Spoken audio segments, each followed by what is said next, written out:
Bonjour à tous, comme tous les lundis où le Racing Club de Lens a joué le week-end, débriefing du match donc entre Rennes et Lens.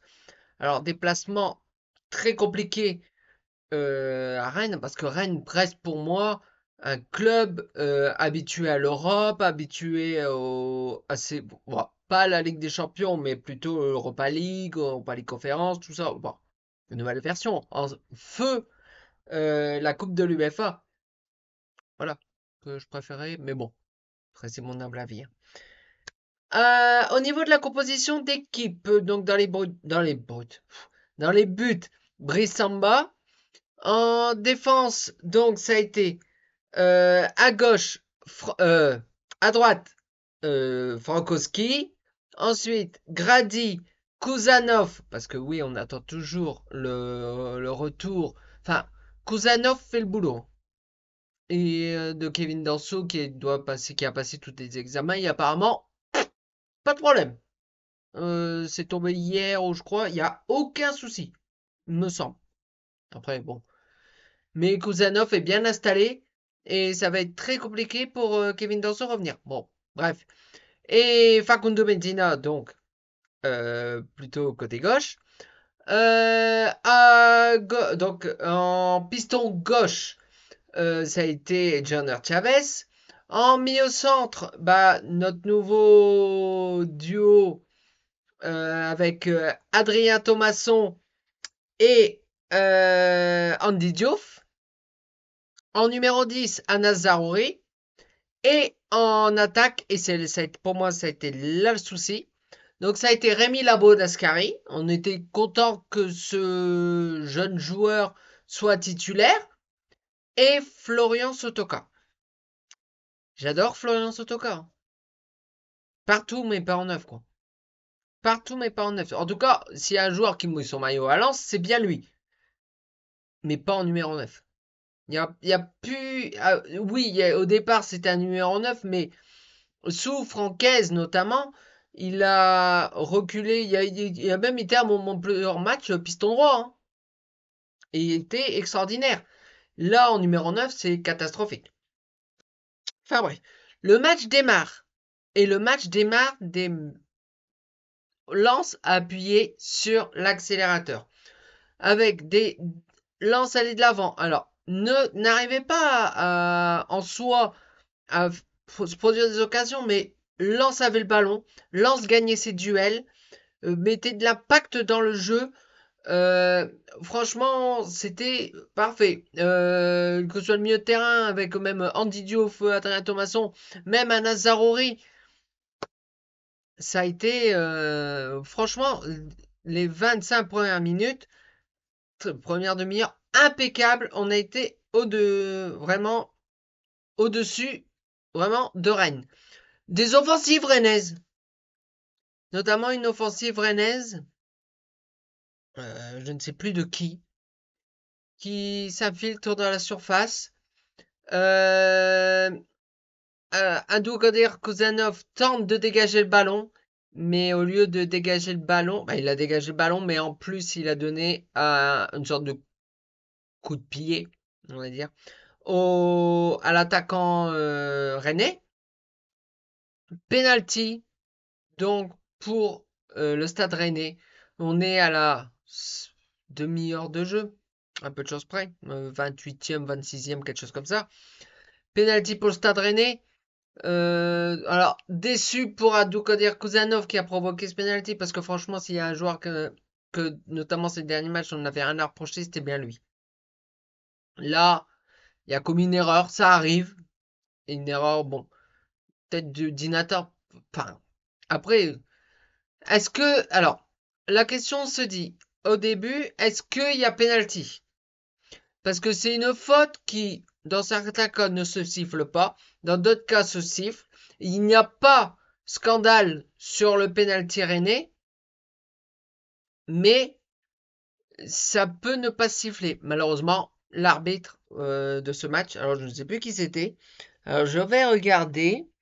C'était qui? Ben, je n'ai pas son nom, je ne sais plus. Je ne sais plus qui était l'arbitre de ce match. Et je l'ai pas sur mes... Non, je l'ai pas. Bon, bref. En tout cas, le penalty a été sifflé. Qui a tiré ce penalty? Et oui, et oui, qui est-ce qui a tiré le penalty? Arnaud Calimundo.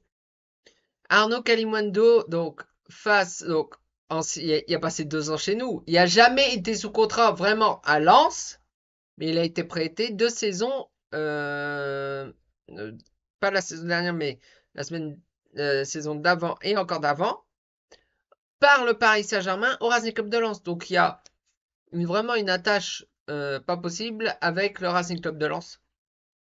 D'ailleurs, oui, Arnaud Caliwando a transformé son penalty 1-0 pour Rennes. Mais vraiment, la classe intégrale pour Arnaud Caliwando et un joueur qui nous manque terriblement du côté du Racing Club de Lens. Il a marqué son but et il n'a pas fêté son but.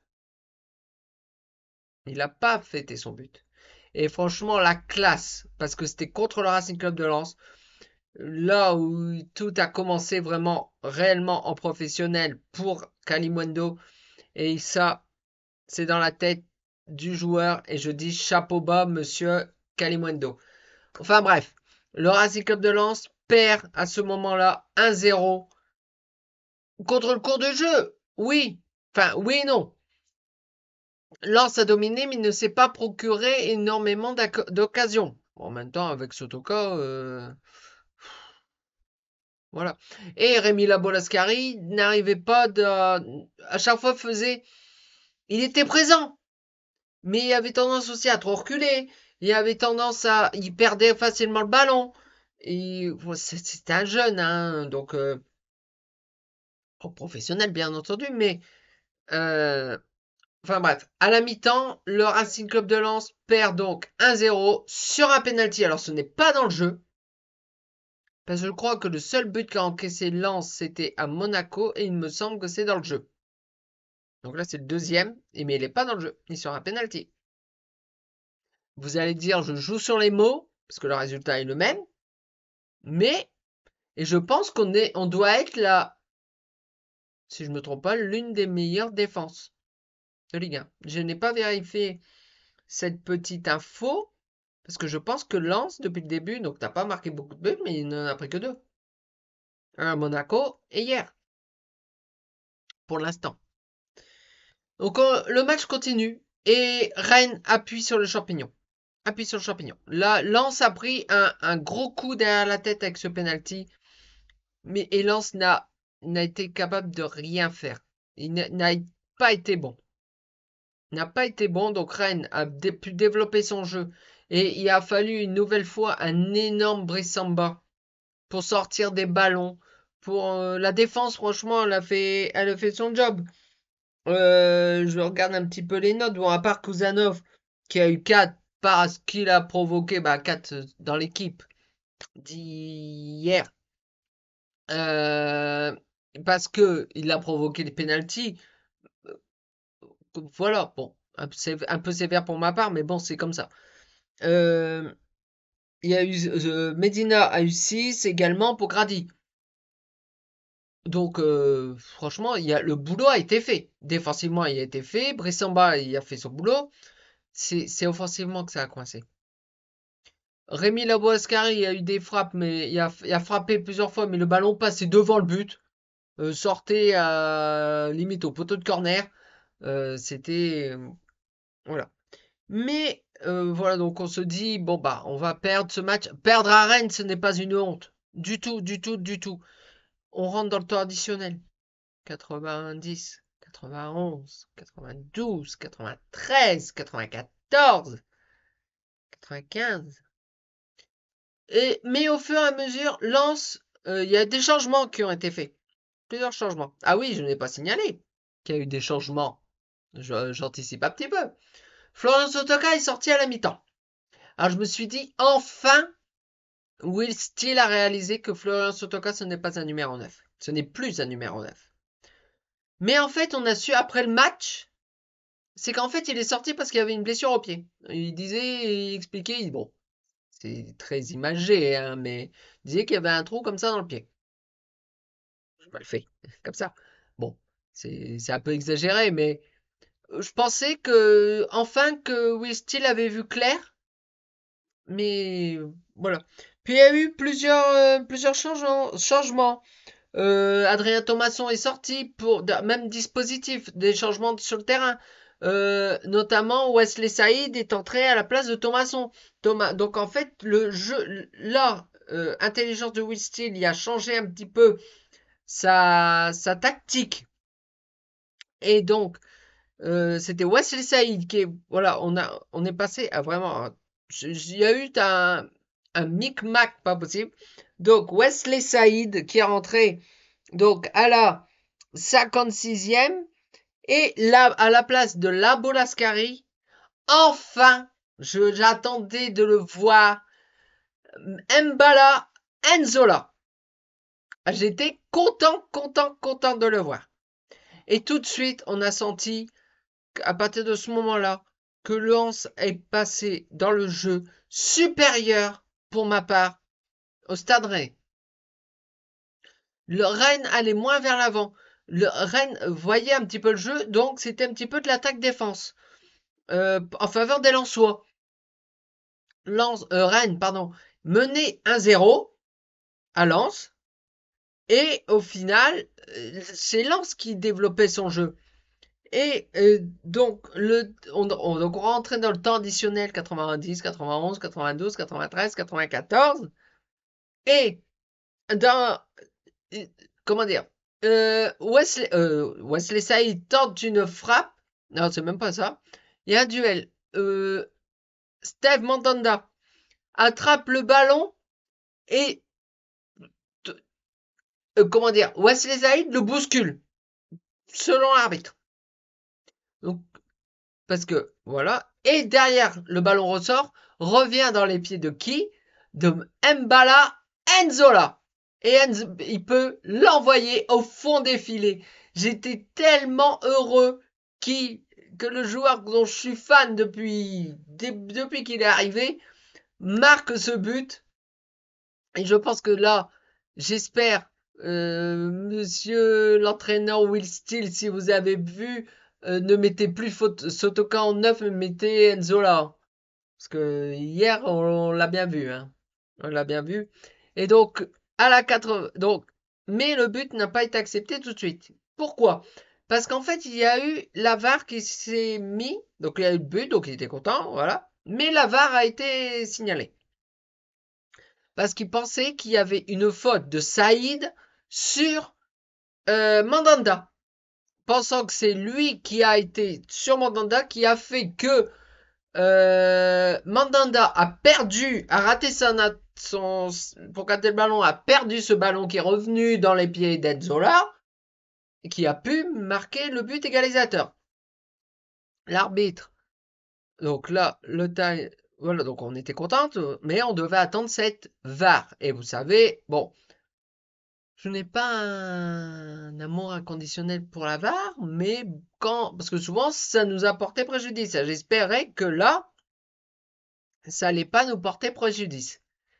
L'arbitre vous revoit l'action, et en fait, ce n'est pas Wesley Saïd qui va sur Mandanda, mais Mandanda qui va sur Wesley Saïd. Parce qu'on voit bien, Wesley Saïd est dos au jeu, à Mandanda. Enfin, c'est pas l'inverse. Ce n'est pas Wesley Saïd qui va dans Mandanda, c'est Mandanda qui va sur Wesley Saïd. En revoyant les ralentis, tout ça, on s'est dit, ouais, mais non, tu peux pas le refuser, c'est de la faute, elle est au contraire, elle est de Mandanda sur Saïd et pas l'inverse. Et l'orbitre, donc, valide le but. Donc, Lens égalise grâce à Mbala Enzola. Le match se termine. Il y a eu une dernière opportunité pour les Rennais. Mais il y a pas de souci. Donc, Lens obtient le match nul un partout à Rennes. C'est a été vu la physionomie du match notamment ouais, on va dire un bon 45 minutes du match. On va dire, on va partir un petit peu sur les deux. Pas une mi-temps, mais un bout d'une mi-temps et un gros bout de l'autre côté. Voilà, ce nul pour moi est logique. Mais s'il devait y avoir un gagnant, pour moi, ça devait être Rennes. Mais tant mieux.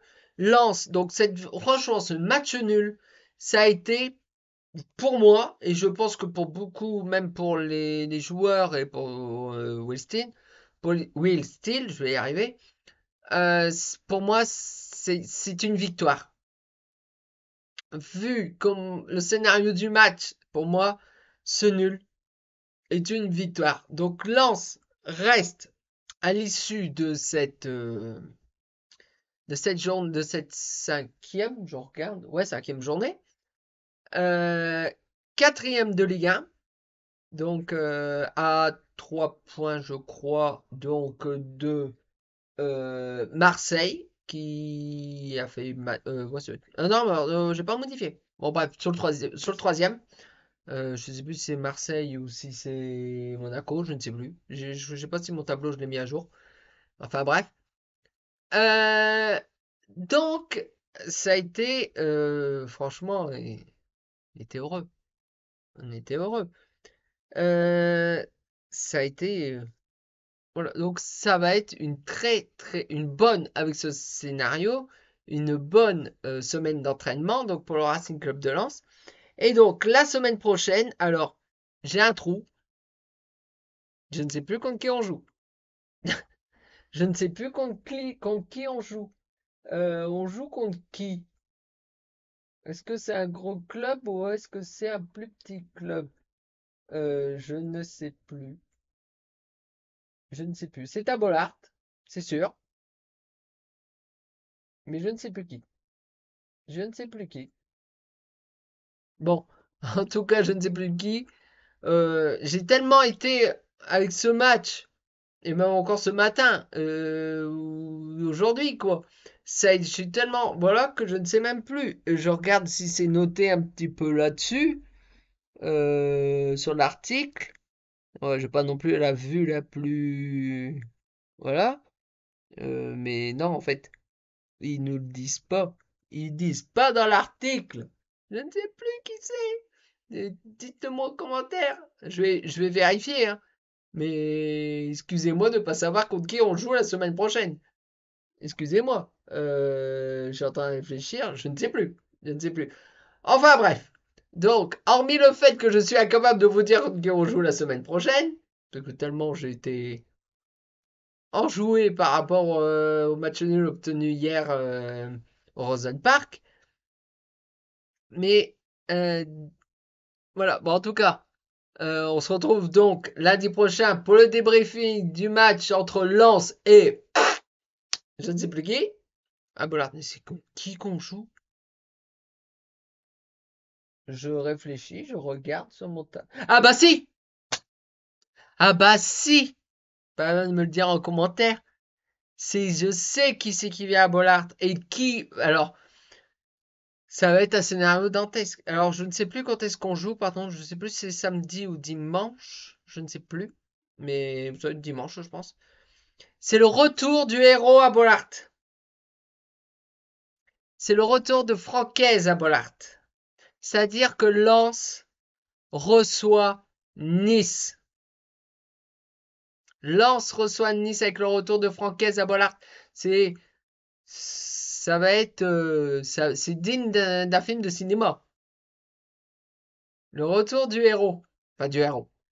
Qui nous a donné la Ligue des Champions, que cette année on a été au début de saison, bon, européen, mais qu'au final on l'est pas. Parce que voilà, mais en fait il y avait déjà sa tête ailleurs, hein, on l'a su en fait avec l'interview, puis même les informations du président, Gourlian, Joseph Gourlian, et qu'en fait c'était quasiment depuis un petit peu après la trêve de Noël, quand ça, qui, nous en externe on le savait pas, mais qu'en interne c'était déjà tendu. Et c'est pour ça le départ que Joseph Ogourlian a fait avec Arnaud Pouille a, voilà, et vraiment a donné la décision de. Parce que pour lui, pour Franquès, il avait fait le tour de la question. Ça faisait depuis 4 ans, 5 ans, 5 ans même, ou 6 ans qu'il était à Lens, d'abord en équipe réserve, puis et là, il est parti à Rennes avec un nouveau projet, et tout ça. Ils sont combien Nice actuellement? Je regarde. Alors, je sais plus si je l'ai mis à jour, mais je pense qu'ils sont septième. Ils sont septième de Ligue 1, Nice. Nous, on est 4. Mais bon, aujourd'hui, le classement, bon. Mais ça va être une ambiance de cinglé à Bollard. Des Lils. On se rase Bollard. Hein. Enfin, bref. Donc on se retrouve donc lundi prochain pour le débrief de ce match entre Lens et Nice. D'ici là, portez-vous bien. Ciao!